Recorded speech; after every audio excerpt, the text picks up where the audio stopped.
Hey friends, Kevin here, and in the last video we got into some preparation and some theory on what I do when I'm going to buy a vehicle, especially if I'm going to buy some type of camper van. This applies to minivans, cargo vans, road treks, whatever it is that you're going to use for van life. But it's the same thing I've done for years with other cars and trucks. So trying to break this down, keep it simple, and I didn't want a video too long, so I'm breaking this down into parts.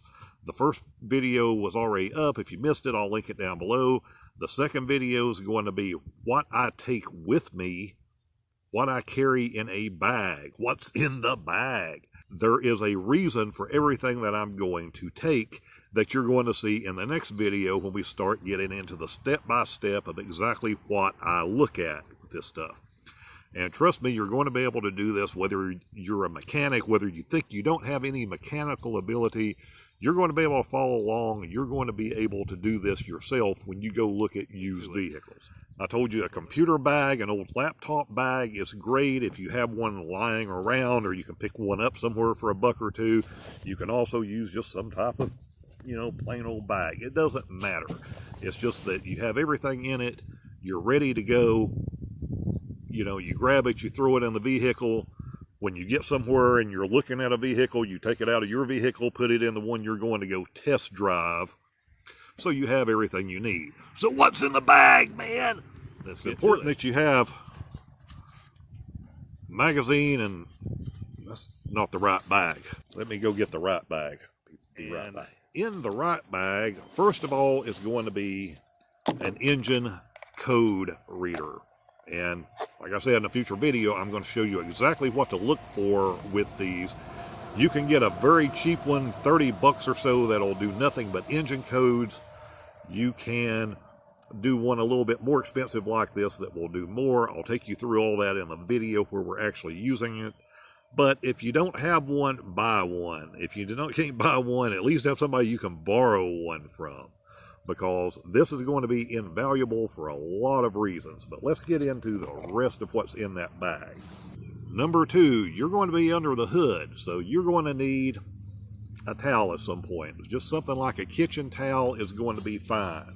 You're also going to need some paper towels, something like hand sanitizer, something to be able to wash your hands with, even though I do carry gloves, and you can use little disposable gloves, or you can buy a pair like this for a couple of bucks.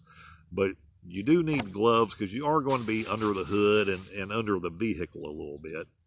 And paper towels and things help you clean your hands back up when you're done, so you don't have grease on the steering wheel and the door handles and any of that stuff while you're doing it.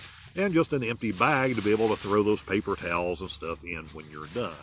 Now, you're going to need, the magazine was a joke, but what you really do need is you really do need some newspaper. Because when we get to the part of this where we're test driving it and then stopping, we want to be able to check for oil leaks, fluid leaks, and the easiest way to see that is by spreading some newspapers under the engine and the transmission of this vehicle while we are looking at other things. In addition to that, you're going to want a flashlight. In addition to that, you're also probably going to want a cheap pair of safety goggles. And you're going to want a piece of plastic at some point, or you're going to want a tarp. And even if you have an old, dried out, falling apart, sun-faded tarp, you just want a piece ripped up big enough that you can lie on when you're down and looking under the vehicle. And here's why. Everybody will tell you, hey man, take this to a garage, and have this put on a rack. And I try to do that too. But here's reality. If you or I are going to look at that vehicle at 4 o'clock on a Saturday afternoon or on a Sunday, there's not going to be any place open that we can go and have this thing put on a rack. Having it put on a rack makes things much easier. I will gladly pay $20 or $30 for somebody to put this up on a rack and me be able to walk under it and do that stuff. But reality is that's not always feasible. And because that's not always feasible, I'm going to have something with me.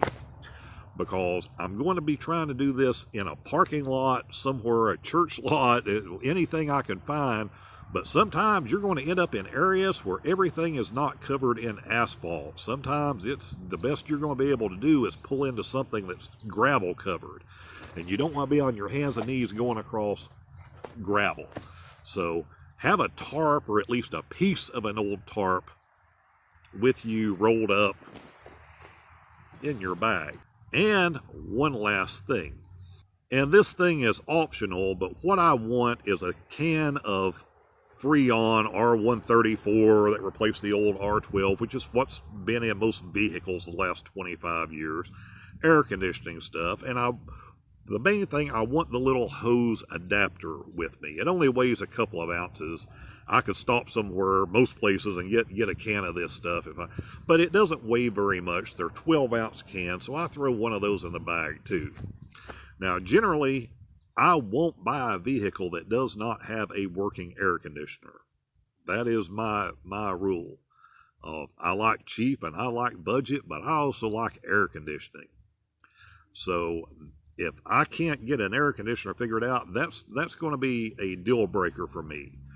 But what you will run into sometimes with vehicles is, the person's going, well, it just needs recharged. Well, it may need a new compressor. So if I'm have a vehicle that I wonder about, I'm going to throw this $4 can of refrigerant into the air conditioner myself while I have it out. Just enough to see whether it starts blowing cold, mainly to see whether the compressor kicks on or not. Because if you're not a mechanic and you have to have a compressor replaced, you're at about a $1,200 repair or more. The part isn't necessarily that much, but they're going to rack you up on labor and everything, and draining the system and refilling the system, and this is just the way it is. So here's reality. If I may be having to chase a little leak and put a can or two of refrigerant in an older vehicle every once in a while, every year or so, that's fine. I've had vehicles before that, for 7 or 8 years, I had to stick 1 can of refrigerant in every spring, and it was fine. Some really, really, really dinky, slow leak. And I am not an air conditioning expert, but I don't want major problems. And generally, even if everything has gone out of the system, if you chuck a can of refrigerant in, that compressor is going to start kicking on and off. So that's going to let me know whether I'm at least dealing with a bad compressor or something more serious. And in the next video, I'm going to show you exactly what I do when I leave and drive away in this vehicle. I'm going to stop within the first mile, and I'm going to start doing tests, and I'm going to take you through that with a real vehicle step by step. So we'll talk soon.